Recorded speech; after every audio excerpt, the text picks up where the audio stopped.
Good evening, Aspen. We are coming to you live from GrassRoots TV from the Aspen City Council chambers on this exciting election night 2019. I am here with my co-host, Roger Marolt. Roger, how are you doing this evening? I'm well, Lo. It's good to be here with you, and I've promised to be on good behavior. Good. Well, let's. I brought chocolate for you as a treat. Wow. So that's how good behavior. That's so nice. Which leads me to the question, have you ever smoked pot before? I think I read in a column that you've never smoked pot. No, I've never smoked pot. Ladies and gentlemen, the one man in Aspen who's never smoked pot. How much have you smoked? A lot. Do you remember the Squirm Night where the question was asked if anyone's ever done drugs with Sheriff Broaddus and Rick Magnuson? And they both answered, in Amsterdam. So that's my answer on GrassRoots. I've smoked pot in Amsterdam. Okay, next question. You look like you smoke pot. Thank you. Yeah, no, I saw my reflection the other day going in to the post office, and I thought, wow, I look like a cross between Jeff Spicoli and Kurt Caparella. You can appreciate that, can't you? I can appreciate that, but you know, most men our age look in the mirror and say, oh my gosh, I thought I was looking at my father, but that doesn't. No. That's clearly not the case No, I grew my hair because I figured this is the last hurrah. It could fall out any moment, so. You don't look like you're losing any. Well, not according to my wife. She said, hey, you're getting a bald spot. Are the two seniors who cleaned your car. Exactly, yeah, that was a good one. Yeah. So we're co-headlining this event tonight. We all know who the headliner is. Yes, it's you. It's you, actually. It's you. Because I'm the opening act. I'm kind of like Jimi Hendrix opening for the Partridge Family. Well, we'll go with it for now, but let's just see how it works out. Okay, good. Do we have any election results yet? I think the winner tonight gets the title King of Deer Park. King of Deer Park. Why, thank you, Mick. From Mick Ireland. We're getting some commentary from the former elected official Peanut Gallery here on our left. We got a new headliner. Mick is stripping down out of his cross-country ski gear. Okay, now let's talk. Keep most of it on, Mick. All right, guys. Hi, Skippy. Raj, we're just friends. Let's talk about the what it means to me to host GrassRoots TV election night. Yeah, I have fond memories of being a kid, watching GrassRoots TV, eating Chinese food from Arthur's restaurant, and watching GrassRoots election. Yeah. And do you have any of those memories, or what age are we talking? Any age? I mean, do you have memories of watching election night on GrassRoots TV? I started watching election nights about 3 years ago, I think. So, in other words, you were busy watching basically like Hee Haw while everyone else in Aspen was watching Glenwood. I have fond memories of watching GrassRoots TV when you were a kid and I was doing elections. Why, thank you. A guy named Wink Jaffe was running for county commissioner. Oh, I remember Wink. And we were sitting around, they used to report it by precincts. So this precinct comes in and he loses badly. Jeanette Dower says, well, what do you think this means, Mick? And I said, well, lights out for Wink Jaffe. She goes, how do you know that? Jeanette, you got to know your precincts. And it was a precinct he had to win big, and he tanked, and that was the end of the night. He spent, in those days, what we would call a lot of money. So that segues into a good conversation with you. You're the unofficial or official Aspen voting stats guy. What can you glean from what you hear on the streets, what you've done polling for Gorsuch House and things like that? Well, we don't really poll. We go door to door and solicit support, which is not an attempt. Well, it's not an attempt to create a systematic random sample. You probably get some feedback. We have extraordinarily positive feedback. Now, I don't say that means that we're going to win. It just means they or we? Well, I was working for them until 7 o'clock, but now we're done. Nothing more to do but count. We identified something like 670 supporters, people who said we were supporters. For sure, supporters. And that's about 11% of the electorate. Does that include Michaela Schifrin? No, she's not a. Yeah. Just city I'm just voters. checking. I'm We're only just doing, checking. We're only doing Okay. city voters, Keep it- although she did support us. I'm keeping you honest, Mick. That's not hard. We had, in 2008, the all-time record for identification of voters was Obama campaign, Mm-hmm. and it identified in the county about 12% of the electorate as said they would support Obama. So 12% in this? and 12% confirmed their support, Okay, person to person, the way we're talking now. okay. The way you sometimes did. But it's it's different from the support you get. But the people who when you go to the door and you say, "Are you supporting us?" Yes, and then can we use your name? But the yeses were about 11% of the electorate in 2008, which is the all-time record, and you had 50 volunteers Yeah. at least. It was only 12%. Okay, just to shift gears a little bit, Lo and I need a little practice here, so we've got to ask some hardball questions. Ask hardball Okay. questions, and Now- I'll give you hardball answers. and- Now, were you supporting Gorsuch House philosophically or because of the paycheck? No. I was supporting Gorsuch House because I believed in the need to do something there that was not second homes. Gorsuch had a citizen outreach where they invited you to come in and look at the project, and I did. Yeah, I went to all 6 of them. Well, they had like a one-on-one. Yeah, They okay. invited me in, and they showed me everything, and they said, I'm not that special. well, you are now. But they said, what do you think of this project? And I, in consideration that the zoning allows single families, second homes, or third, fourth homes, as opposed to a hotel, and considering the number of hotels that I'm aware that have gone away, lodges, you know, like Sardi and Lanedo and Mountain House and all those places, I said I liked the project and I would probably support it, and I left. And a couple of weeks later, they said, well, will you help us?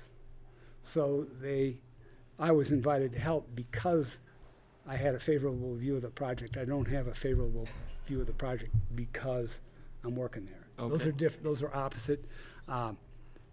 I don't, and they don't, and nobody here will claim it was a perfect project. There were things I might have done differently, but it's not my $12 million on the line, so I don't get to make that decision. But I thought having something there that brought people to the area, and I did a demographic study for them of the population there and how it has changed, and it's becoming, it's a darkening neighborhood. It's like the West End. Very few people actually residents live there. One of the They're big, like 6 in all those Shadow Mountain condos, 6 people. but you made a political career out of championing the little guy for employee housing, the worker. How do you reconcile that with your support for this project? It's not that difficult. This project will, by my analysis, that I did independent, they don't tell me what conclusion to reach, will generate $41 million in real estate transfer tax over 30 years. You could borrow against that revenue stream the same as you do when you buy your house or condo. You could borrow against that. You could finish Burlingame, and you could do half a BMC just on that revenue stream. But that was going to happen even if they had built No. employee housing. Well, if you had made them If you build the housing and then provide a revenue stream, so they Yeah. would be providing It would 4 have been times. If the goal is to make them provide 4 times as much housing as But when have we as ever they done? generate? When have we ever done that calculation on any development before, where we say this development is going to generate so much money that it will produce employee housing in the future? That's never happened. No, as far well, as I know. The typical development doesn't generate that powerful of a revenue stream. It just doesn't. When you build a single-family home, that doesn't generate a rep that's going to pay for a lot of employees. It's going to be in somebody's hands for We 30 didn't years. talk about it at Highlands Base Village. Well, at Highlands Base Village, I did insist that they put in more affordable housing, and they agreed to do that. But that's my point. Why the flip flop on that? no, I'm not flip-flopping, because That's your job. yeah, I'm not flip-flopping. I've consistently thought throughout this project, when I was asked to analyze it, that this would create a revenue stream that could house 300 plus people. Which it would have done in any case. It might have, if it were approved, if it were financially viable. And I don't know. I don't do their books.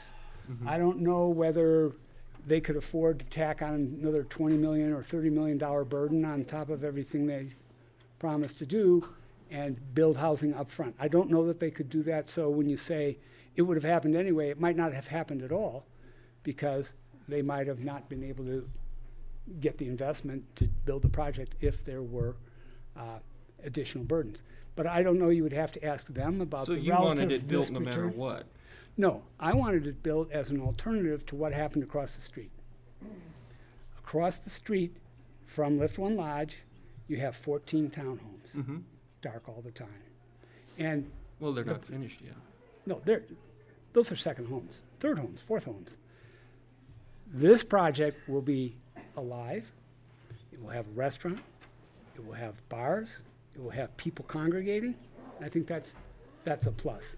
Now, the alternative, they own the property. The ski company, people say, well, the ski company could just bring the lift down the hill. They can't because they don't own the property at the base. They cannot do that. Lift One Lodge owns it. So if you own Lift One Lodge and you can construct a lodge and have 35 FTEs housed. That's it, 35. Yeah. And that's considered 100%, though I don't think it is. They don't think it is. That's the alternative to something that is bigger, but I think is better in the revenue it generates and in bringing the lift down the hill, moving the museum, all those things that it does. Well, it seems like we've opened a can of worms, and there's no sense rehashing that. The voters have spoken, and the voters have spoken. We don't know what they said. We don't know, but it's one of the things I'd like to point out about the employee housing kind of issue that's raised with the Gorsuch House and Lift One, there are 2 nodes of employee housing within spitting distance of this project. The first one is on Wan Street, right, and the second one is Trainer's Landing. Right. My thought is that, as a full-throated supporter of Lift One project, that those jobs that are created there at the Lift One Lodge and at Gorsuch House will be attractive jobs to people in town. And some of the people at those employee housing units there could entirely possibly end up, wow, that's close, it's right there. They could end up in those jobs. I think a lot of people... But then the jobs they're leaving are going to have to be filled by other people. Which could arguably be called crap jobs. Well, so there would be some backfill. But they could be called commuters too. And that's, that. This is true. I'm sorry. The hang-ups on employee housing for me are just, they're not there for me personally. I live in employee housing, so do you. Mm-hmm. So do I. Yeah, we all do. So I think that employee housing hang-up, for me personally, it was not a sticking point. The stuff you guys were just talking about, I don't know. I graduated from Aspen High School. I can't understand a damn thing what you guys are talking about with the taxes and everything, but I consider that a plus for me. I'm glad I can't understand that stuff. I am too, because that's how we get listening to you guys talk about that, I just was... I know, well, I kind of was feeling that too, so we got to move on to something else. Okay, let's talk about your idea for a breezeway for skiers to ski through Gorsuch House. What do you think of that? Just like the way that sounds? A breezeway. A breezeway would have been cool. I mean, as a skier, you got to love that. I'm sorry, that was a terrible idea. But I thought what a good idea would be to have a ski splash venue at the Gorsuch House. Yeah. That would have pretty much sealed the vote. Maybe we ought to see if Skippy or somebody wants to come up and talk about the election. Well, don't we want? Yeah, let's get them. But don't we want to talk about the mayors and stuff before let's I get disappear and you don't get that? Let's get Skippy Maestro up here to talk, because I think, Mick, thank you very much. Yeah, thank you, Mick. It's been a pleasure. Roger, it's been great. And tax season is just beginning. It is just beginning. And my ski season's almost over, so I don't thank want to be God reminded that of the tax code has become more complicated. That means more clients. Yes, it does. Hopefully. Okay, Skippy, get up here. Skipster. Okay, Skippy. Good luck. This is the man. How are you? This is the man who's responsible for all this madness that's going on in town right now. With the you have to take a lot of credit for the whole dynamic of town this winter the sociological dynamic of people interacting has changed 180 degrees. Usually we're talking about skiing. We're talking about how there's light at the end of the tunnel for the end of the ski season. Now, the dialogue in town is completely different, and I blame you. It's And it's pretty cool, man. It's pretty cool. It's pretty cool. It's pretty cool. You've done a fantastic job. And from what I've heard, the most fascinating part of this is going to be what the actual voting numbers are. Now, as of reading the paper this morning. Can I just interrupt? Yeah, for, no, for please. Tony Kronberg memo. It's crazy. 3,100 votes have been cast. So I think that's a record for municipal election. By a lot. Yeah. So as that's of huge. So By a lot. yay Hats off Aspen, to yay the Skip. It's okay. Yay! Some audience interaction. So and of course that means the voting is a little bit slower than normal. So results should be in by 8:30. We hope it takes as long as possible. As long that as means possible, the most we votes want to get it possible. right. But that's really great news, I think. Huh? So as of today, as of this afternoon, there was only something like required 500 people to walk in Yeah. and break the record. and vote in person to make that. So we've obviously surpassed that. Which leads me to a question. The voter rolls are supposedly 6,400, 6,000. It's not a good number. How many of those people are dead, in jail, Sure. don't live here anymore? What would you guesstimate the real number of eligible When people voters? talk to me about it, I mean, I always say the registered number is a terrible number because, look, people move, all the things you said. But if you look at census data, 7,000 people, and we're probably going to be about the same, if not slightly smaller on the next go-around, which is just a couple of years from now. And if you assume not a huge change, I mean, in the vicinity of 55 to 6,000 voters, and eligible, not all registered, but a local election with 50% voter turnout, pretty good. it's amazing. And I mean, whatever happens with our race, win, lose, draw, to see our town take its future into its own hands is like the most heartwarming thing. I am over the moon about that number. I really am. Yeah, as you should be. So, I am. So tell us how you're personally feeling right now. I mean, this it's something most people will never go through, a municipal election or an election really of any kind. Yeah. And I mean, my wife has gone through it, so I kind of know it from that side. But why don't you tell us what you're feeling, how your day went, what you do to kind of take your mind off it, or do you try to think more about it? Or are you trying to do last minute things that might? It's a good question. I've had the good fortune to live through like a bunch of elections. Mm-hmm. So Obama 08 was my first job out of college, and I was 120 hours a week sleeping on my desk. I've done state, I've done local. So I'm pretty attuned to the undulations of the campaign. And frankly, this week was really tough for me because I lost a really good friend in Aaron Hill. So right when we needed to be like doubling in, into that hit. So it's been ups and downs for me. But I guess today, two things. I mean, to be a candidate is so different than to be a staffer. And the like unbelievable appreciation I have for our team. Mm-hmm. I mean, I grew up coming here and mythologizing people like Bob Broaddus, and he's on our team. and Joey DeSalvo, who I just can't thank high enough. I've got my little sister and my girlfriend here and my mom and my dad and John Sarpa, who's been, not just a mentor, but more of a dad to me than my dad the last 6 years. And God, the list is like 80 strong of people that have just been pounding the pavement who are so much better and brighter than me at so many things. So, I don't know, it feels incredible. And Did you sleep last night? it was the first night I slept in a long time. Look, man, we've been pounding the pavement, right? Like any measurable. I mean, I personally knocked more than 4,000 doors. We made 1,500 calls today as a campaign. We've sent out over 20,000 text messages over the last 6 months. God knows how many emails. I mean, we worked this thing. Well, it was interesting. Today I walked through the intersection by the Hotel Jerome, and every corner had people from every issue, every candidate, and it felt like a carnival. cars were slowing down and people were stopping to talk, and it was pretty cool to see people out there just thinking that it could come down to the last second, and they're it right. might. They're right. I mean, it's going to be close, and it should be close. And elections aren't about a person. They're not about an idea. They're about implementing the reflection of a community's will. And the only way you know that is if you have participation. And I use an app for all of our door knocking, and so compared to 17 when I ran, 15% higher answer rate. Mm-hmm. Mm-hmm. So look, I mean, we should be honest, right? Every election has a lot of variables. It's 1A, it's the past development, it's the weather that morning, it's what people had for breakfast, it's Trump in the White House.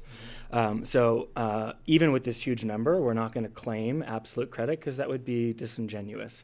But we like to think that 15%, and Lo, we talked about, I mean, people on the lift's talking about it.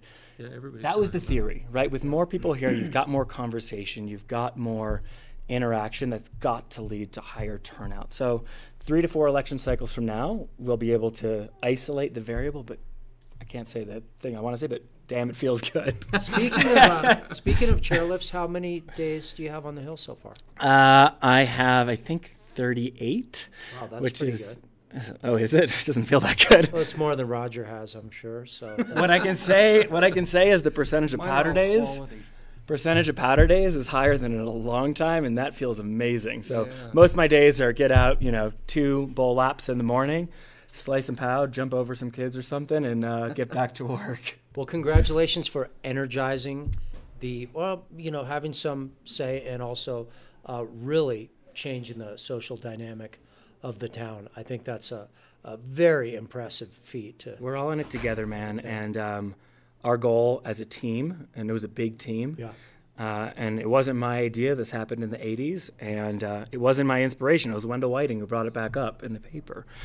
The goal is to be the shining city on the hill. At a time when our democracy is challenged, let's be the first city in the country with 100% voter participation. Well, that's an interesting point. I had a dialogue with someone at the Gorsuch House community picnic. I didn't see you there, but there was a dialogue.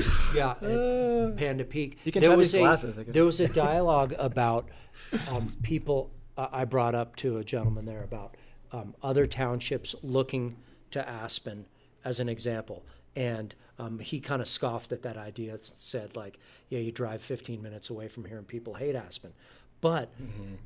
People do, or townships have looked at Aspen for their employee housing program, mm-hmm. right, and tried to model that on some way.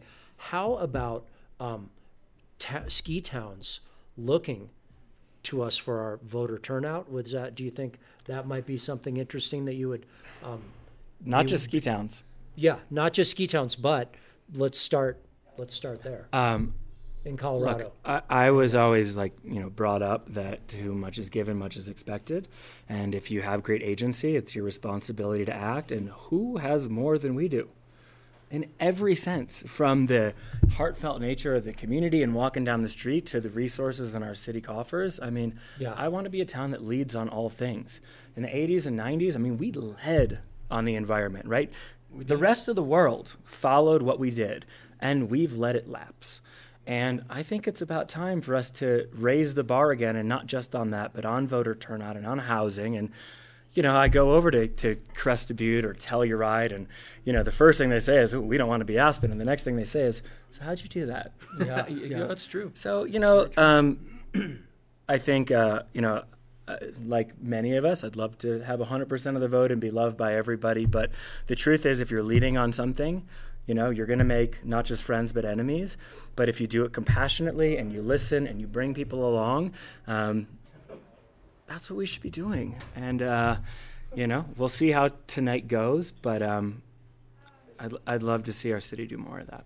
Yeah, I think you follow in some pretty big footsteps of leadership, like Bill Sterling, mm-hmm. whose name you misspelled. He's got better hair than I do, in your column. Just for the record. Much.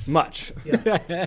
You misspelled the former mayor's name in your last column. Did you know that? No, I didn't know it's that. It's Stirling. I'm a terrible speller. Now, Roger, if it makes you feel better, I misspell everything, Yeah, like literally I do too. everything. I So do too. I got I rely on a spell check, and then sometimes. Oh, that's not enough. Grammarly's not enough. I've got not. 2 rounds of people that look through stuff, and sometimes that cannot surpass my woes.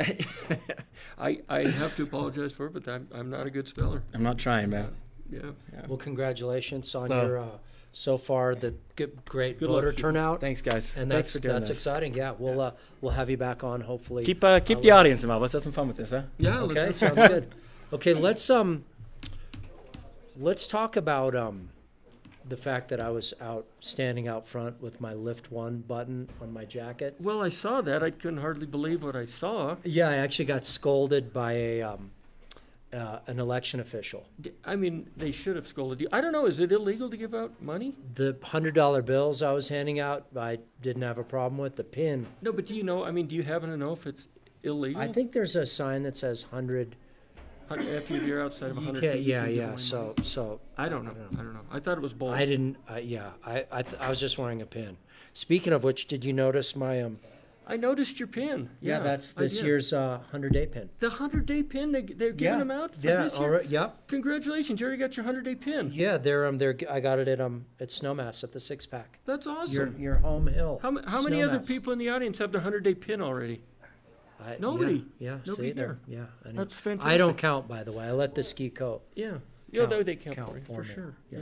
Much like we don't count our votes, the city does our counting for us. Much in that thread. I see over. I'm sorry. Go ahead. Well, I would just say we're killing some time. We have some reporters in the audience. Would any of them like to come up and talk about covering an election like this? Or You know who I see? You know who I see? hey, Zach, I've done this for you plenty of times. You know who I see over there Yeah, is come on. Steve Skadron, Oh, Skadron, yeah. who is Come on up, Steve. in the twilight of his mayoral career right we got here. a chair for you. Yeah, let's get Don't be shy. yeah. So Steve Skadron and I used to work together at the Aspen Skiing Company.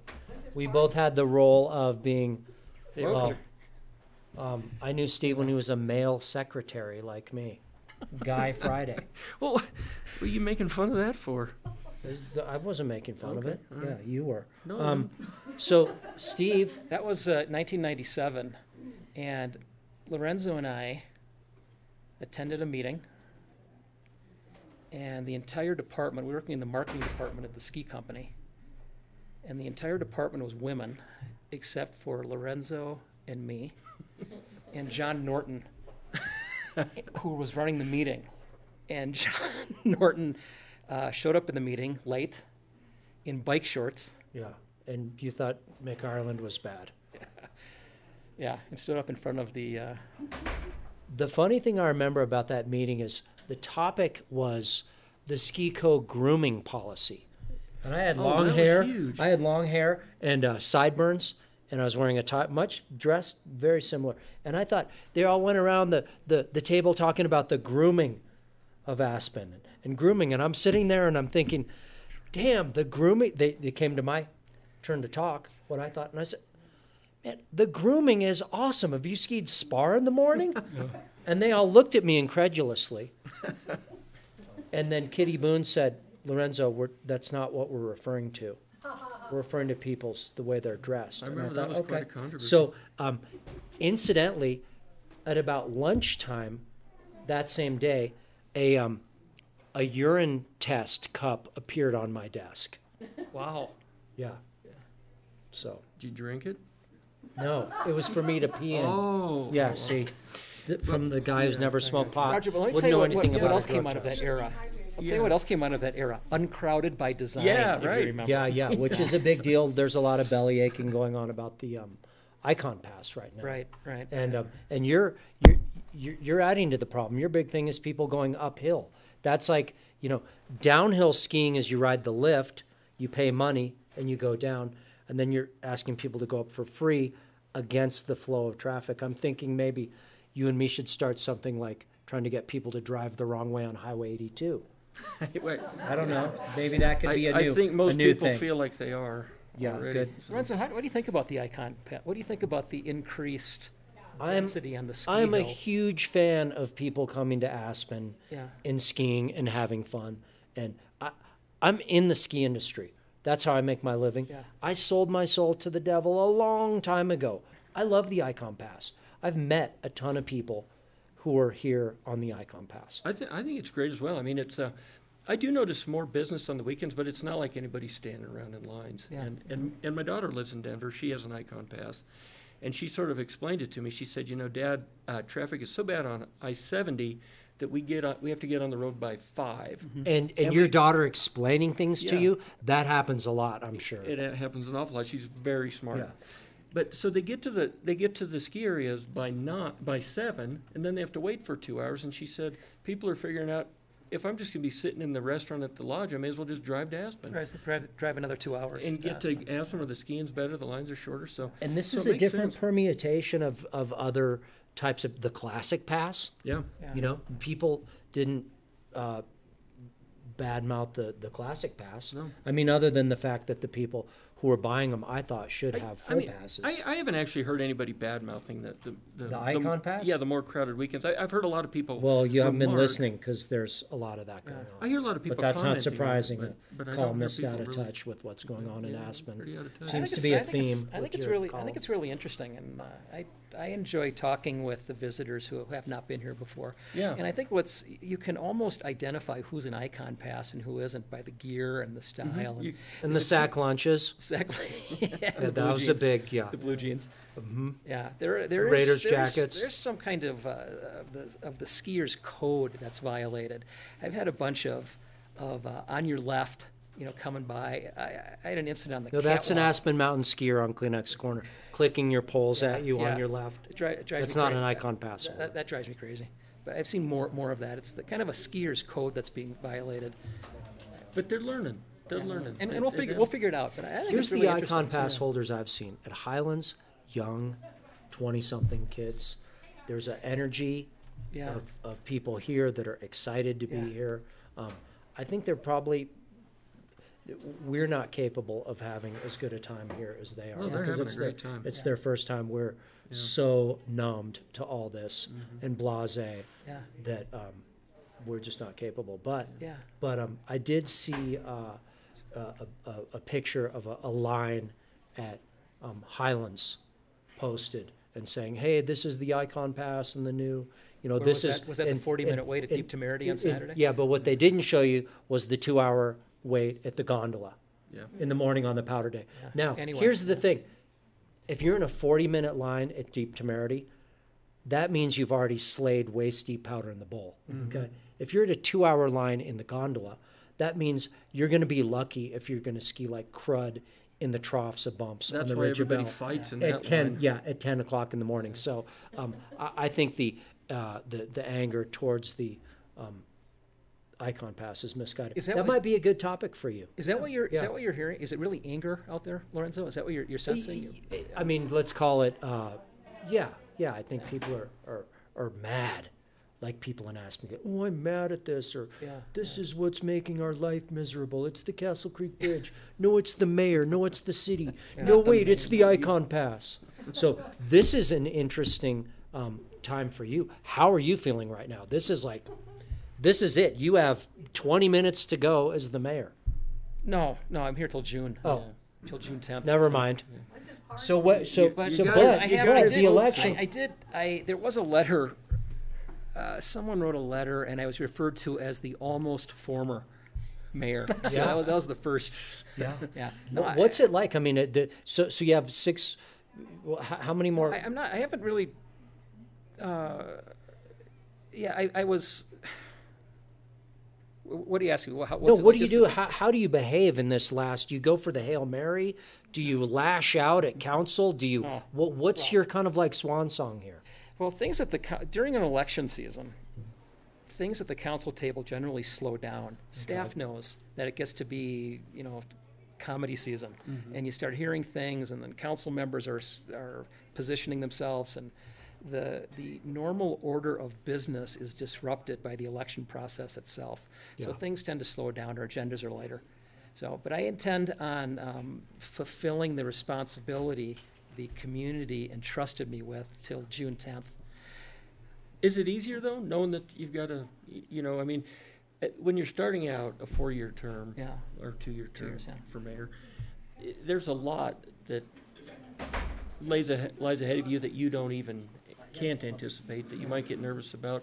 Once you see the light at the end of the tunnel, is that just okay, I can do my job and not get too emotional about it, not lose sleep over things, Yeah. just march through it and get it done? Yeah, it's interesting. There probably is some of that.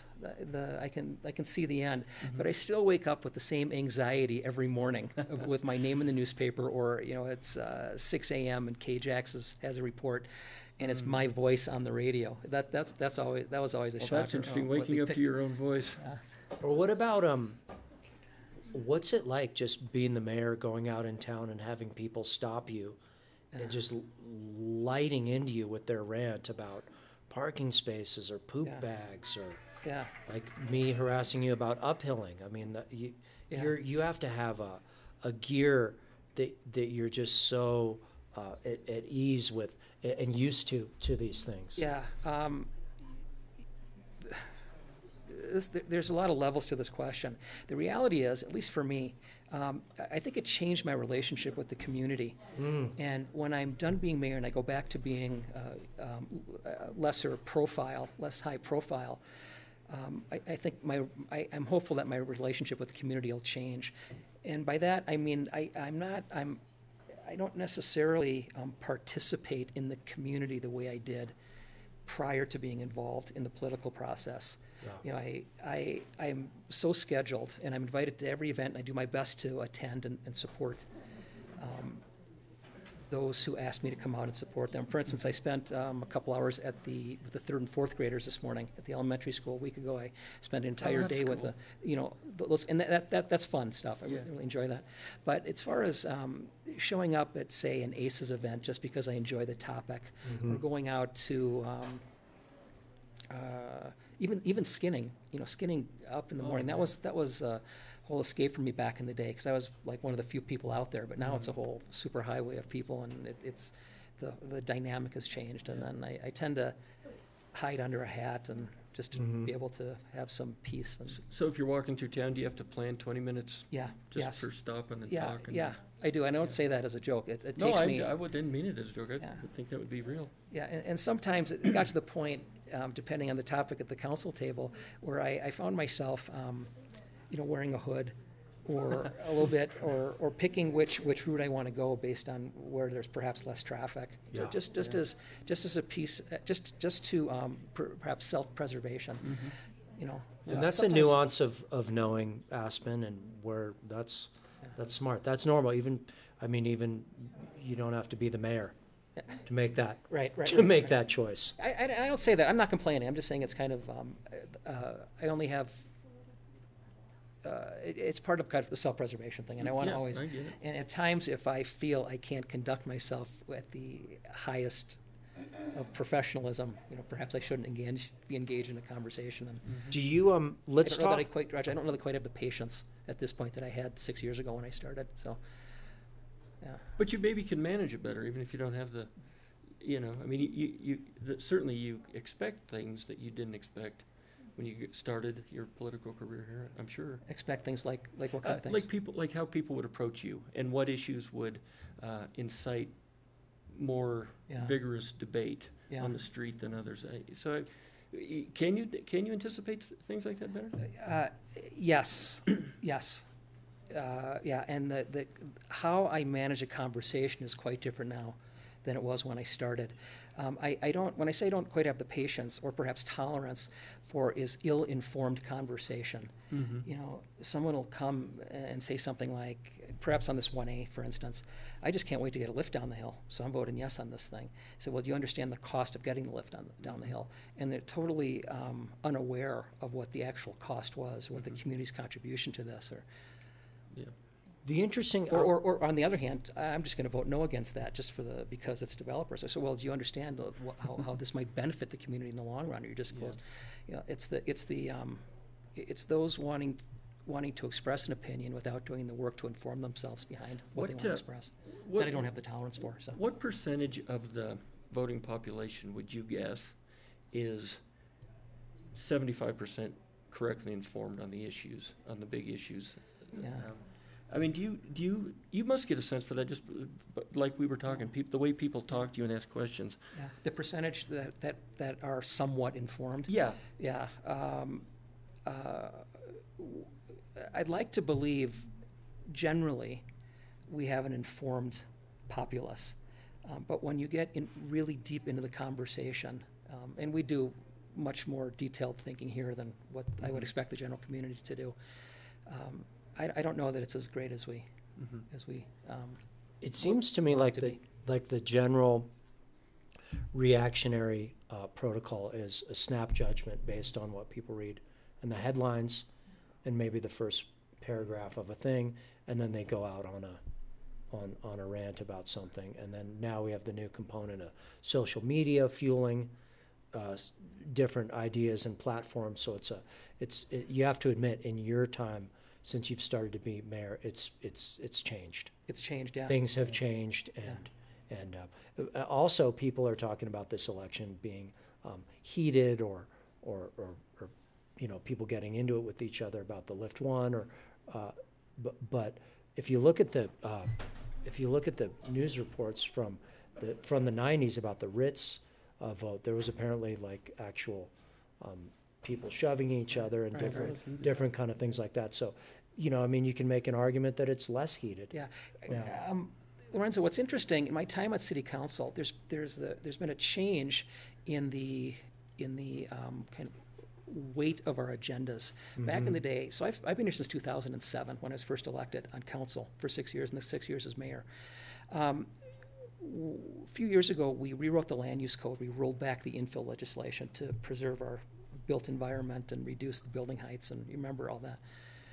In addition to that, this Referendum 1 was put in place that forced, which I happen to believe is the single most anti-democratic piece of legislation this community has ever, and this is talk about being ill-informed on a vote. Yeah, the one where a council decision gets referred to voters if a variance has been given on a few things, height and a couple other things. I think that's the kind of decision that'll come back to haunt the community in the long run. But that's the kind of a really complicated political matter that sounds good. I'm with a single marketing tag phrase that gets behind it, and you think, oh, that sounds good to me. I'm with you on the Referendum 1, and I think that there's definitely a voting fatigue with the Aspen voters about every issue going to a vote. Right, exactly. And you're seeing it again. It's happening again. There's a part of me that wishes that the approvals that they put forth in the first place wouldn't require a vote. Right. But this is too. I bring that up not to put Referendum 1 up for judgment. It's to talk about what our agendas look like at the council table. I always thought that as difficult and as complicated and as long and onerous as our debates were around land use issues, the things that happened in this council chamber brought the community together. It was really a community gathering space. And regardless of on which side of the issue you sat, you were engaged in the conversation at the end of it, whether it was at midnight or 1 o'clock, and we went for months and months on some of these applications, it ended. And the community, we did something together as a community. But with this Referendum 1 now, it's kind of gutted the community conversation around development applications, and we don't see that anymore. It doesn't happen in the council chamber. We don't have these fierce debates. Even we did Lift 1. We had this Lift 1 debate at the end of December. It was the council, the developers, a couple other people. You couldn't meet Lift 1. This is a 30-year debate we've been having. It's nobody, and maybe it's the fatigue. It's happening again. Again, the city offices are back. Again, there's a group who's hosting a thing at the library who wants to rethink the design of it. Yeah, I just got the email today. I was like, wait, were you guys 15 years ago? Yeah. Well, I think I'm starting to believe it's not healthy for the community. It's not healthy for the community. Because it's neighbor against neighbor now, whereas when it was in the hands of City Council makes a decision, and if you disagree with it, you force your anger on a small group of people, and you go on living with your neighbors. So when these issues keep coming up, and it's neighbor against neighbor, Lo against Roger, I just think it is not healthy for our community. Right, I agree with you. And I've had this debate with Bert publicly, and Bert is a proponent of a direct democracy model. he's gone after council members and local government here. And to his credit, he's consistent on it. And I often support Like Bert on Domino's things. Pizza is consistent. And I've said to Bert a number of times, and to those who believe in Bert's strategy,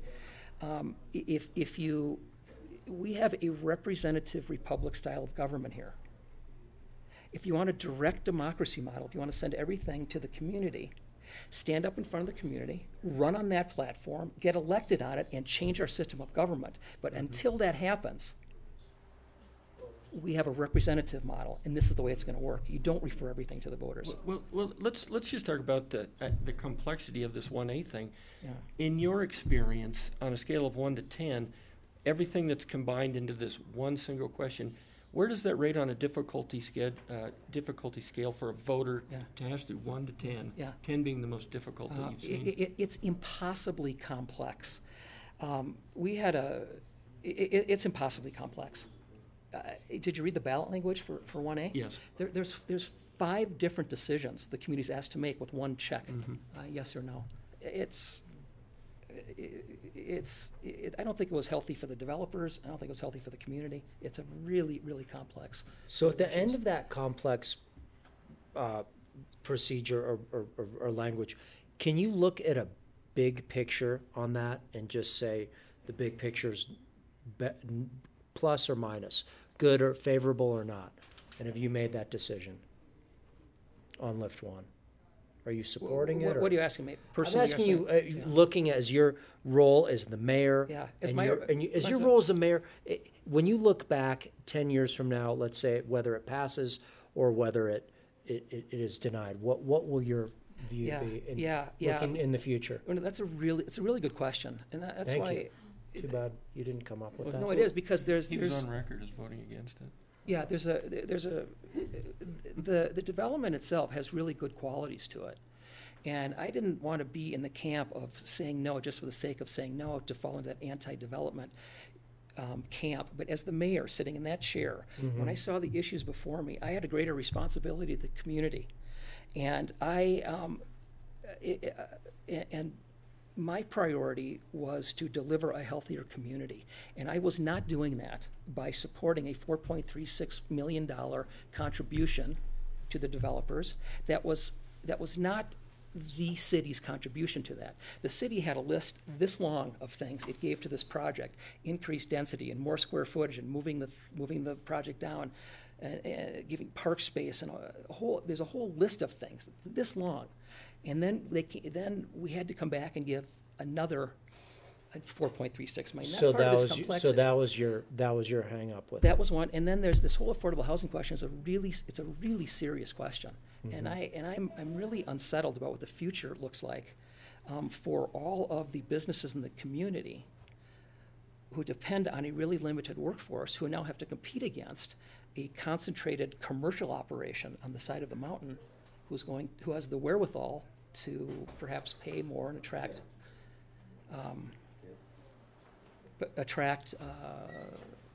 the quality employees, of which there's a limited pool. Are we here? We've got some. Anyway, we've got some activity. That's why. That was the conversation at the council table. Yeah. So that said, there are really good parts to this project, and I'm really grateful for the work the Brown brothers did, and the Gorsuch family did, and our city staff did, and I wanted it to be. I wanted it to be part. I wanted the community to debate this. I was asked by the Knoll Group to be on panels and to lend my name, and I did not do that. So that's interesting. I've just wondered if this passes, will you feel like you failed as a mayor? No, not at all. Or if it gets denied, will you feel like you succeeded? No, I don't feel that way with this. My job was to study the issues and render my judgment so the community could take that judgment and do with it as it pleased. And that was my role. So I can live with the outcome either way on this. So. You have to. I mean, we're a small community. We can't afford to, let a development that we don't necessarily agree with wholeheartedly, ruin their experience here. Right. And exactly. friendships, and that's what I don't like about the referendum one thing on this. I agree with you, Roger. Really tough. Yeah. It's tough. So, do we have some results? Is somebody ready to post them, or we got this flurry of activity? Now we've got us talking. Okay. No, it'll be the city clerk with the results, not John Sarpa. Should we, Are they coming in? Uh-oh. All right. should we bring up anyone else to interview Well, right now? I think we should get the results first. I think that's what the viewers have been waiting for and everybody in this room. So fire away if you've got some numbers to put up first. Come on up. Okay. Are you nervous? Yeah. Uh-oh.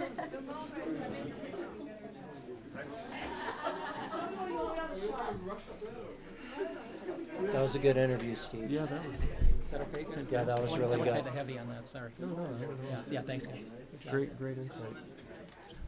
Yeah.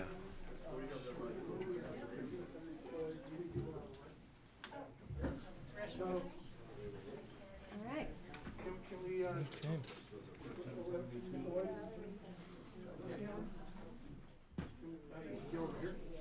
Over here. Now the people over here are going to come down.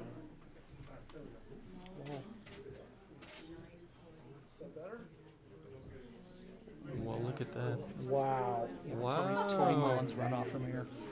Yeah. Tori Mullins runoff, yeah. You surprised? No. And Tori.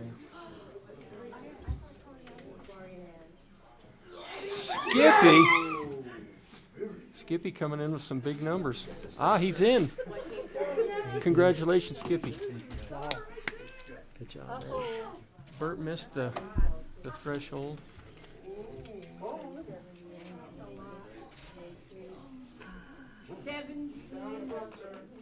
We've got our council. Look at that. Congratulations to Rachel Richards and Skippy Mesro.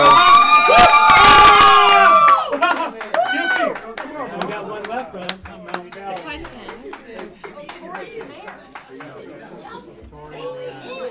Tori Mullins runoff. Oh, that's. Oh my God, it passed. Oh! It passed by 30 votes. Wow. Oh Wow. God. Lift 1-8 passed by Incredible. 26 votes. 26 votes. Your vote counted this time. Incredible. That's incredible. Okay, well, That's close. let's get Skippy up here. Hey, Skippy, you want to come back? Come on up, Skippy. Okay. Thank you. Well, there you have it, Roger. That is crazy. Yeah, the lift one was decided by 26 votes. 26 votes. 26 votes. Who, yeah, what do you think, do you think there'll be a lawsuit or anything against that? I doubt it because I don't think there's any money behind the no vote that could fund a lawsuit. So I think that one will stand. But when you think about the yes people spent $300,000 on 26 votes. Yeah. And that's Wow, that's significant. that for sure is the difference. I mean, I think everybody can agree on that money made that amount of difference on that vote. So What do you think you had any influence on voters? you know, I think I usually write what I feel, and I don't try to influence. I think you're kind of preaching to the choir, as you know, in the business we're in of writing columns. I don't know. I think maybe you can. Yeah, bring her over. So I don't know if are we still running? Yeah, we're running. Okay. So no, maybe you and I influence people, but I think mostly we preach to the choir. Yeah, no, I try to stay very detached from the issues, keep it light. Yeah. I'm not afraid to say what I think, but whether it influences people, I'm not convinced that. And typically, I think when you are preachy, you lose credibility. Yeah, I would agree with that. Or at least it's not interesting. Very uninteresting, yeah. And but I mean, God forbid if you, it's frightening to think if you could actually convince someone. Well, here he is. He's back. Skippy.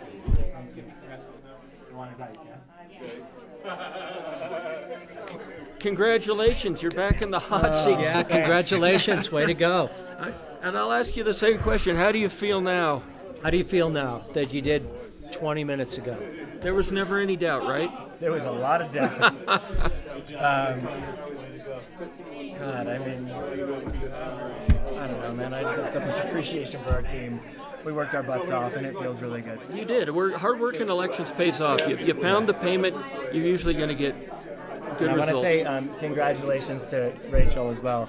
Camera can't see, I see her. But, well, and think of it this way. You guys saved the voters a runoff in the city council election. To my shock and to Rachel's credit.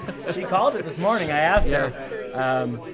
Yeah, experience means something, and I'm looking forward to learning a lot from her. Yeah, she is a great mentor. You can learn a lot from her. And you know what? The way you've approached this whole thing, maybe she and we can learn some things from you too. Hopefully, and you know that's the way it works. And I think Aspen clearly spoke and made a clear preference about who they wanted. And can you speak a little bit maybe about?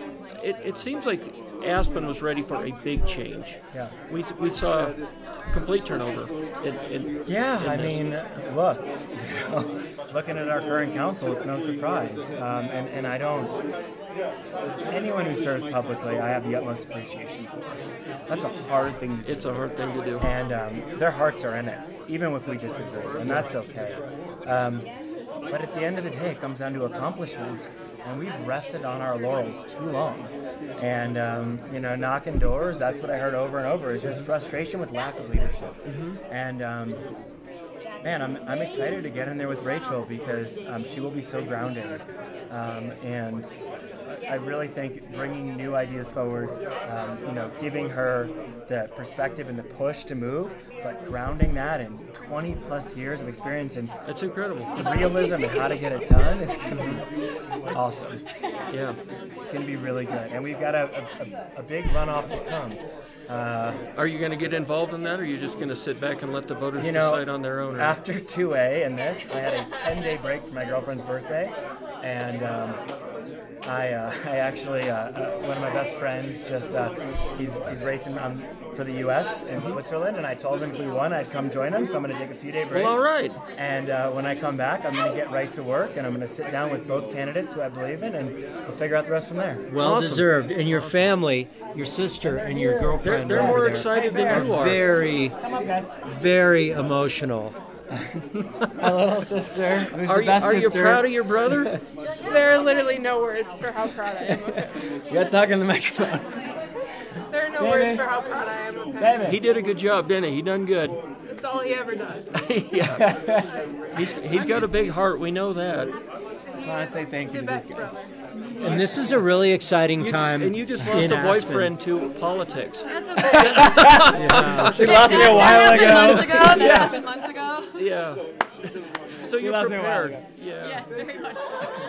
Well, this is a really exciting time in Aspen politics with the youth here, and management turnover. I mean, and the voice of youth is really potent right now. I think let's grasp the opportunity for not a remake because our town is the best, but a reorganization in how we get stuff done and how we drive folks to the Good, and I think by the voter turnout, you've already proved that engagement is key. It's the best part of tonight, and we're going to work for 100% voter participation. Yeah. Wow. This is really exciting, and you should be so proud of yourself. We're really proud of you. Thank you, Skippy. Yeah. And you guys are both in ear to the ground, so I say this to you and anyone watching. I answer my phone, I answer my emails. I'm willing to listen to you, and let's make this thing the best we can. You could believe him when he says that. Okay. Sounds good. Should Enjoy we get Thank you. Should we get Rachel? We can get Ann. Yeah, let's get Rachel. John, you want to get Rachel? She's doing an interview for okay, the good. papers. Wow. Thank you guys for everything. Yeah, sure. Yeah, thank you. Congratulations again. That was pretty intense. This was there's a reason there were 3,100 voters casting votes in this election. There was a lot going on. There was an undercurrent in Aspen. And the Lift 1A thing is just, you can't imagine it really coming out any closer than that. No, So you people who didn't vote, next time you got to vote. It's your fault. Well, Okay. About the referendum? No, we're not going to talk about the That was referendum. all I could do was to hop in and not go. We're not gonna- Really? That's our constitutional right. It is our constitutional right, but we're going to talk about election stuff tonight. All right, but your conversation that you had with everything, and then Mick talking That about was just for fun. and then, for fun. Okay, we'll have to have a serious discussion. Okay. Oh, by far Lo. I know. Yeah, he's awesome. Zozo, what's up? I love the letters together. Good seeing you, brother. Thank you. Hey, can you get Linda Manning for us?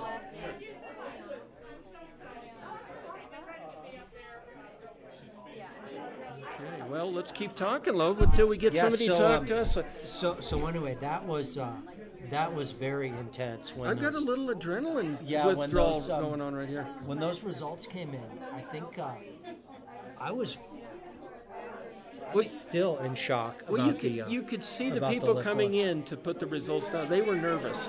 And I've never seen that. When they walked in, you could feel the nervousness. That was, it was a big deal. Tonight was a big deal. That's good small town election stuff. It is. And Skippy really made a difference. Skippy made a big difference. You remember 2 years ago we were talking to him, and he didn't win then, but he was so full of enthusiasm, and he swore he was coming back with more energy. That's right. Rachel, There she congratulations. is. How are you? These are such short chairs, aren't they? Yeah, they're short chairs. Rachel, congratulations. Thank you so much. Are we on the air yet? Or? Yeah, We're on. We're good, on. good, So good. yeah. So tell us, were you surprised by these results? Are you kidding me? I I'm was- ecstatic. I know you're ecstatic, but were you surprised? Oh, don't go anywhere. I'm only going to talk to him for a minute. Okay. Thank you. Bye. Well, I got a little scared when I saw Skippy's number come up there so high. And That was a big number, The but then you- asterisk go next to it. I'm Yeah. like, uh-oh. I was not surprised. I talked to you this morning at the intersection by the Hotel Jerome, and you seemed so confident and so poised, and just like the pro that you are, I just sensed you felt like it was going to be a good day for you. I've had a lot of support when I run into people at the grocery store, shopping, or things like that. And you don't want to buy too much into the esprit de corps because you're talking to your friends and supporters. And I knew it was a very competitive race. But I'm very anxious to get going, and the things I've always worked on, affordable housing, that's keyed up, and I think that may have played a little bit into the success, given that I think so. I have some history with good affordable housing projects.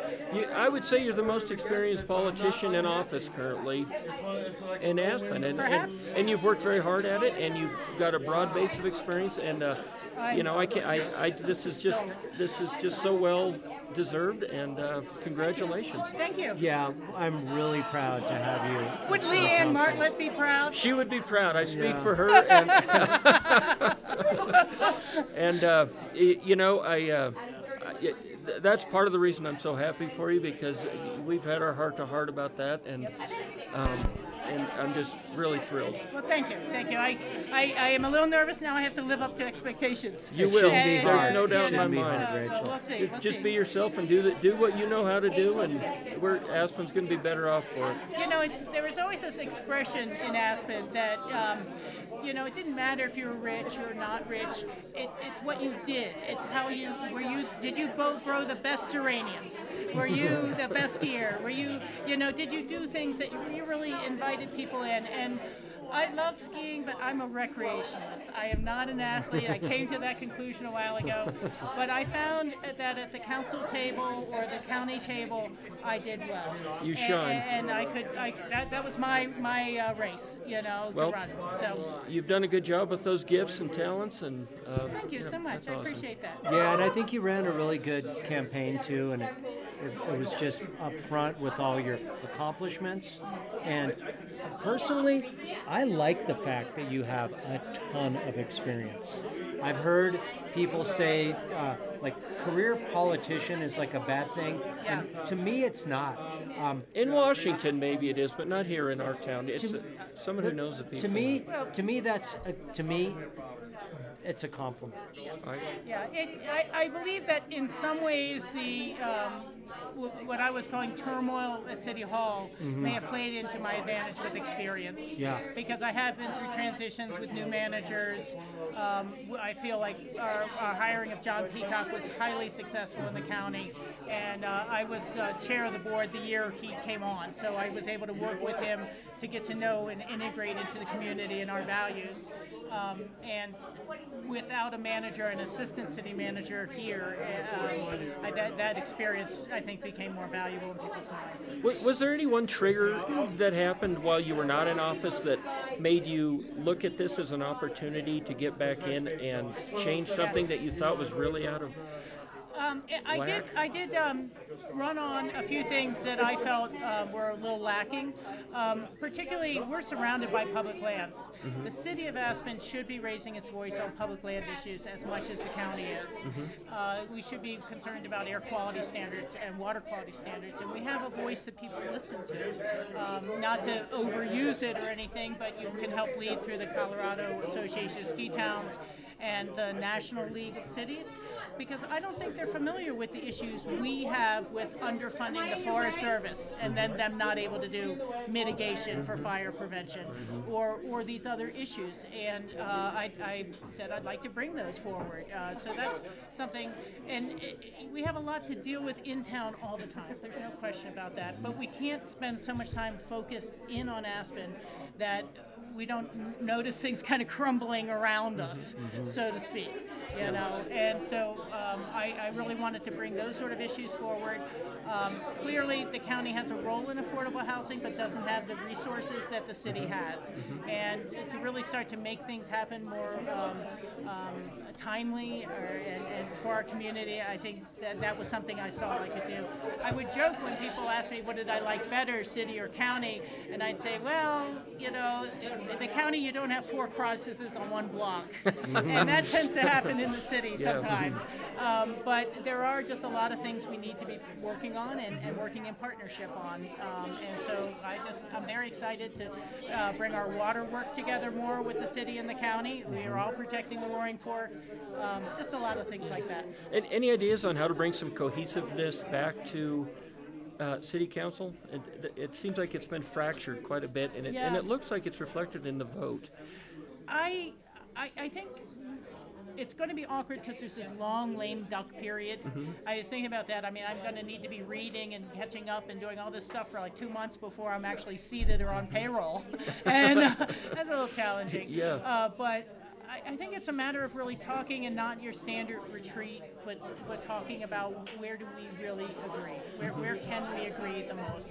And the things that you don't agree on, you should let set to the side. And a council needs to become a team. It's a forced marriage, but it needs to become a good marriage. Otherwise, nobody walks away satisfied, and nothing gets done for the community. And there was a little too much. What I saw in the council was everyone on their own project and not a unity of common purpose.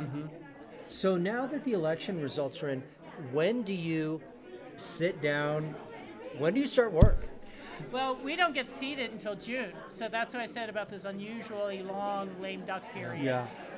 And I felt that would be very awkward even for hiring the new manager, because, if you're getting someone who's top tier and for a community this size, a budget this size, they're going to be leaving a good job. And and it's like to work for somebody, the board that's not even seated yet, and we don't know if they have common goals or values or what they're going to want out of a manager. That can be tricky. Yeah, that's a good point. That's a very good point. They sometimes call that a good job for the next guy. Yeah. Knowing you're just going to chew up and throw out the first one. Yeah, takes the empty hole. I think a lot of voters just assume that the day after the election, you go to work. Well, I was thinking about that. People go start calling me, and I'm like, I'll vote on it as soon as I can. Yeah, no. But it's a little weird. After this, I have a major rant I want to talk to you about. So if you don't want to end up in one of my columns, I would suggest hear me out. I will hear you out. And I think it's more, we need to define the issues better of what is the outcome we're all looking for. You know, things like the shift project and parking and so on. We all want to get rid of congestion, or at least not see it explode any further and control it. But at the same time, when people don't realize why they're paying so much to park, or what you know, do we realize what the sacrifices are and what it'll get us? And sometimes that's a sacrifice on housing locations. But Burlingame was that exact same type of sacrifice where people didn't want to. The interesting thing about this election cycle is I've heard people talk about Burlingame Phase 3.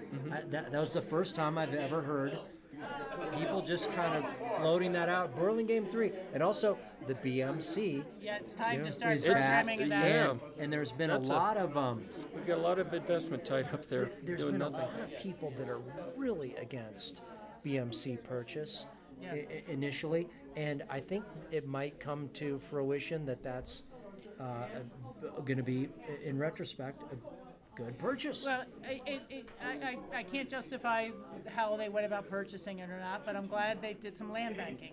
And when you're looking at open space acquisitions, you know, sometimes you can say, oh, the appraisal says it's $3 million, but he's not going to let go for less than 3.2. You have to decide: would we rather lose that for the 200,000 difference, or when you look at an appraisal 20 years from now, they're going to tell you it was worth $10 million, and thank God you bought it. Well, the way it looks like it's going in Aspen now is we're going to have plenty of money for employee housing in the future, but land is going to be the problem. So yeah, I think any kind of land purchase we can secure now is worth looking at. Yeah, I think we need to kind of tackle it on all fronts. There's just no. I've heard friends who say before that it's the boom-bust cycle that gets us. We have enough housing. And I recall that very distinctly after we built the Truscott addition, and then we had the recession, and there were some vacancies in the rental, and people were like, look, see, no problem. No, that's all it's solved now. I mean, I think a lot of, I think the economy plays a bigger role on congestion. I mean, I think if you look back at the economic downturn, that was an example of low traffic. Well, there wasn't much going on. And so that's, I think you can, I think people, that's a tale that people just somehow are unwilling to pin on the donkey.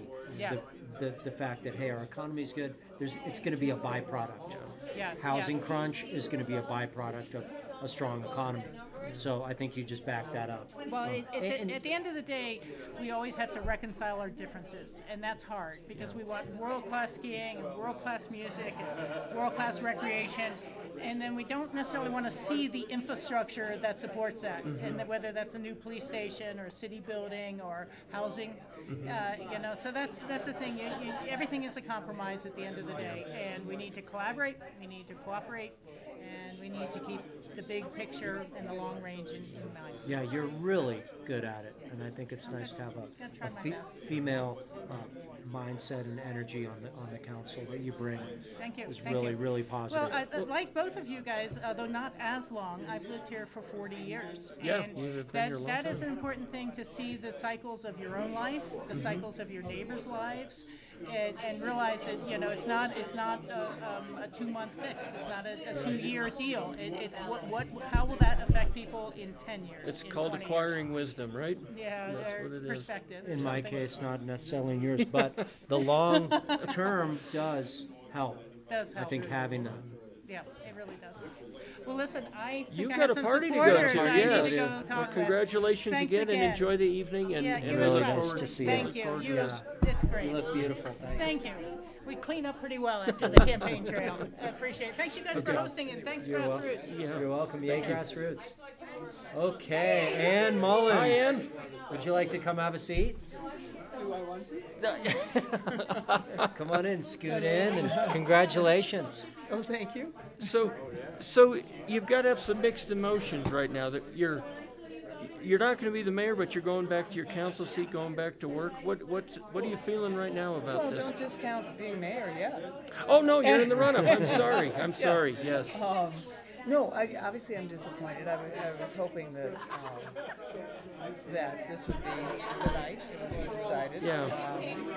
But I also was being somewhat realistic with the four of us in the race, and Tory having gotten the endorsement from the two papers, and also, I've seen a lot of support, just a surge in the last couple of weeks that I wasn't surprised at this outcome. Mm-hmm. Yeah. So how hard is it to gear up again and get back onto the campaign trail when you kind of look for that little crack that maybe it's... As long as I don't relax. Yeah. No. And again, like I said, I hoped for a different outcome, but was anticipating this one. So I've already thought about how to proceed with this. And I'm really hoping that as we go, and we have to really only 3.5 weeks. Mm-hmm. This week is half gone already, if not the whole week gone, with people maybe just taking a break from this sort of thing. I would really, in the next 3 weeks, like to get into very specifically what I would do in the mayor's office. Mm-hmm. A lot of the campaign has been about mistakes that the past council has made, with not a whole lot of recognition of accomplishments. But I'd like to kind of fast forward, get beyond that. We've had all those discussions. Mm-hmm. Now let's really talk about what each of us wants to do in the mayor's office. Yeah, with two of you, you can focus, narrow that focus on the discussion. And with just two candidates, and you can really drill down to what you're going to do and how you're going to do it. And of course, there are just a myriad of issues, and one of the first is got to get a new city manager in there, and it will be this sitting council that does that. Mm-hmm. So I'll have quite a bit to do with that. Yeah. But that also will pretty much inform what happens in the next 2 to 4 years. So that's an important discussion, whether it's the sitting council that's doing it or the one that comes in June. Mm-hmm. When is the runoff? April, first Tuesday in April, so April 2nd, I think. Okay, so that's going to be a real off-season, back to the kind of off-season election, as opposed to... April 2nd is not so much off-season. No, there's still a lot of people. Yeah, I guess not, but it's going to be more...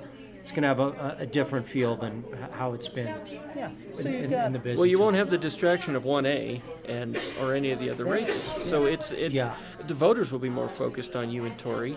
Right. And it's easier to differentiate yourself with one person than 3 others. So it will have a different feel. And the focus will be very much It'll be all on you because guys. The council is not going to be around. No, it's all you guys. So that's going to be a very specific election platform you guys are going to have to run. So the challenge will be, so we had almost 3,200 voters, 3,150 voters, something like that. How many of those people can you get back to the polls to vote when keeping that energized? Yeah, and I think that the short period of time will help that. I agree with that. Yeah. Gung ho right now. It certainly can't hurt.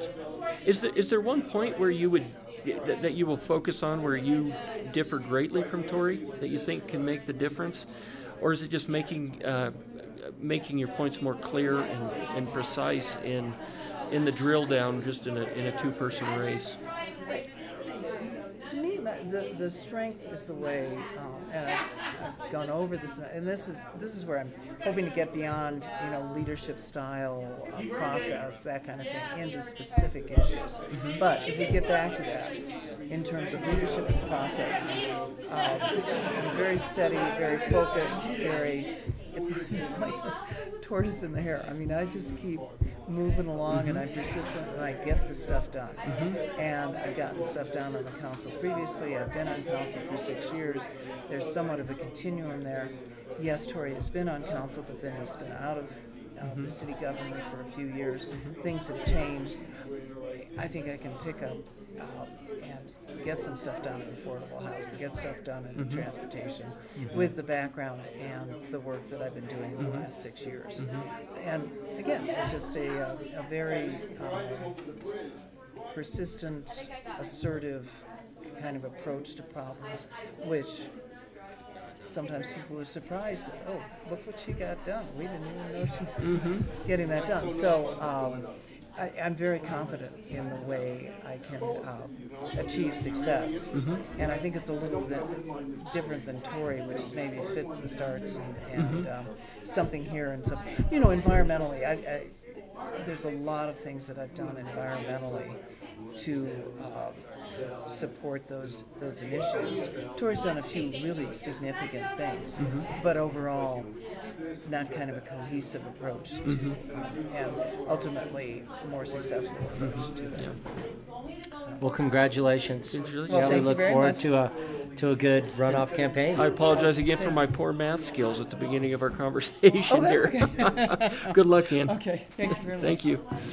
Okay, let's get Tori up here. Is Tori around?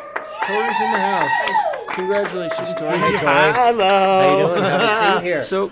So you might have thought you were finished with elections, but here you are, being very successful in this one, but yet you still have another election to Yeah, no, to man, go you're for. like the New England Patriots. Well, this year I'll take that as a compliment. Most of the times I wouldn't, but I'm excited. It's another month to get to talk about the issues that are affecting Aspenites. I'm an issue-based candidate. I've been running this time on change. I think some things need to change in City Hall, and we need a leadership that can bring that to the table. So this next month is going to be great to reach out to the voters again and reaffirm what we've been talking about. I got to say, my mind is blown that we're sitting here with you in looking at a runoff. When you announced, honestly, I didn't think you could get the votes. And then all of a sudden, both papers endorsed you. And that, to me, was a palpable turning point.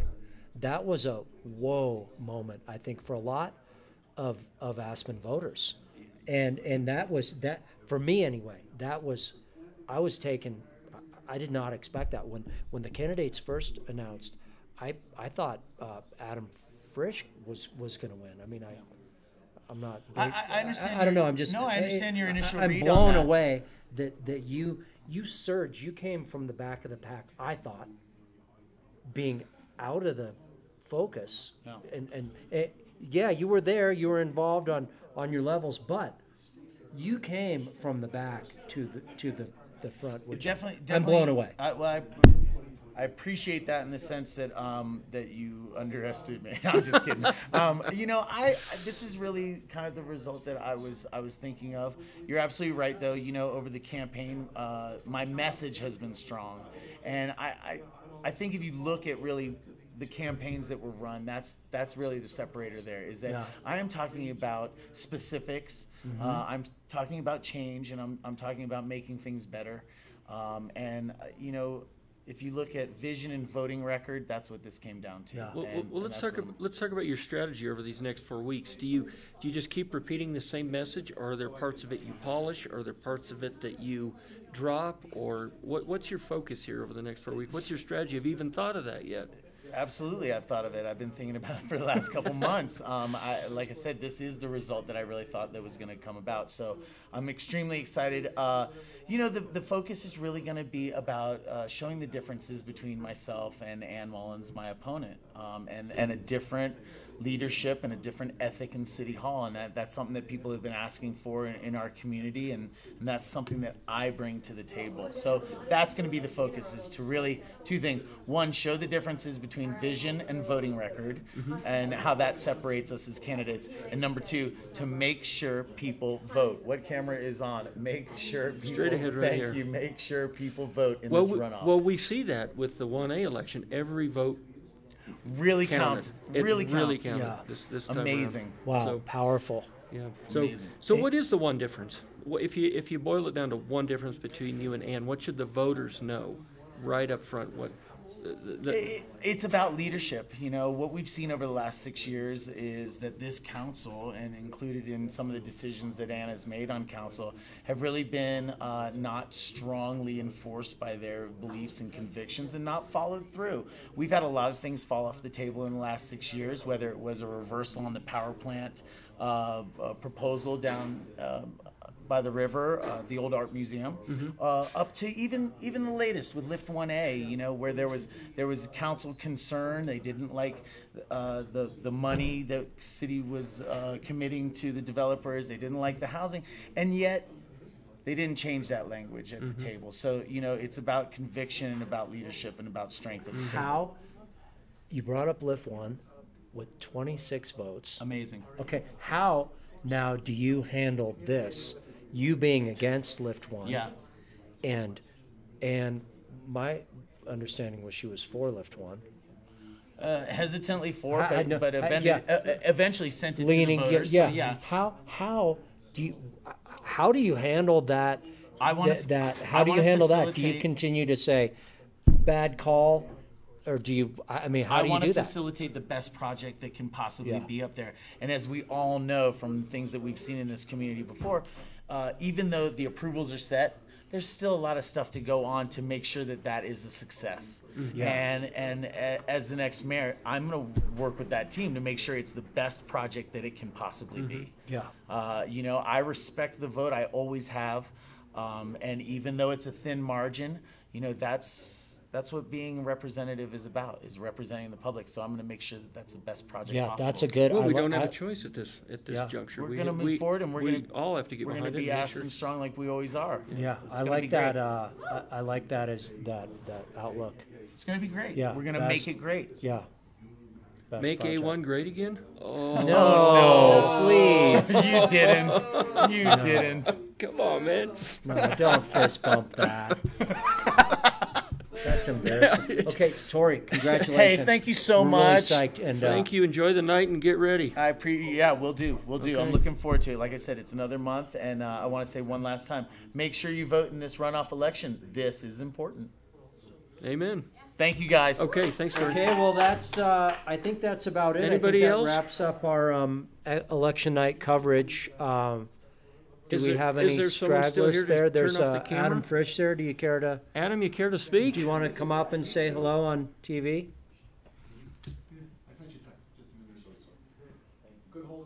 I think Bye-bye. that's going to be I us think that's signing it. off. Oh, wait, Adam's coming up. How we doing? Adam Frisch, come on. Adam Frisch, come on up. How are you? Come on up and Got have a more days seat. to hike the bowl now. You do that? Well, How we not doing? this year. You don't. So, Adam. So what are you thinking right now? What is your feeling, and what could have gone better? What could you have done differently? What would you have done differently if you'd?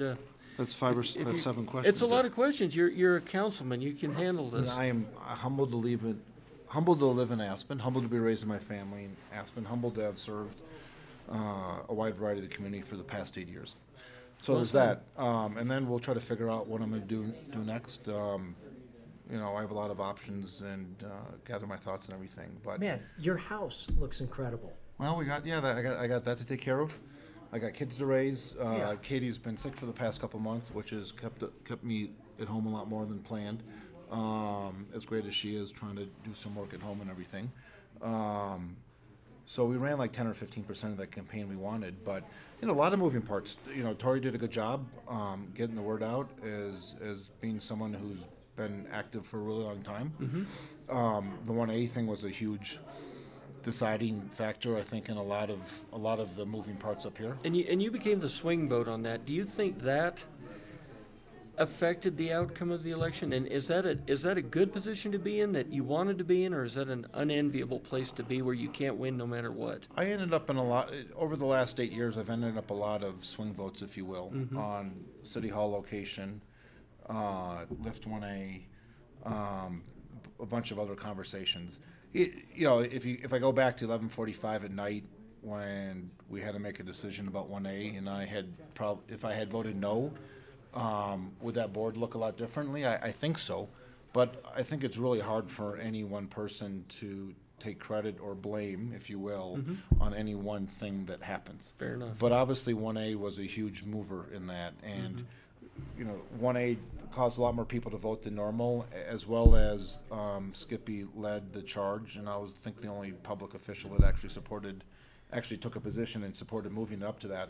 So I think the combination of 1A and the earlier voting date is one of the reasons we have a lot more votes, which I think is great. There was a couple of really interesting dynamics with the election. If there, 1A wasn't, if I had voted to send 1A back to the developers and not have it on the March ballot, would Tori have earned as many votes, and would I have picked up some and Tori had fewer? Probably, but enough on either side, I don't know. I'm not gonna blame anything on one thing or take credit or anything else like that. Just that I stand by my decision to put it to the voters, and I'm glad that 1A passed. I think it's squeaking by. I'm not sure there's going to be some ballots coming in. 26 votes. Yeah, oh, there are still votes coming in? I think there's some uncounted votes and anything. I'm not sure it's going to change anything. Yeah.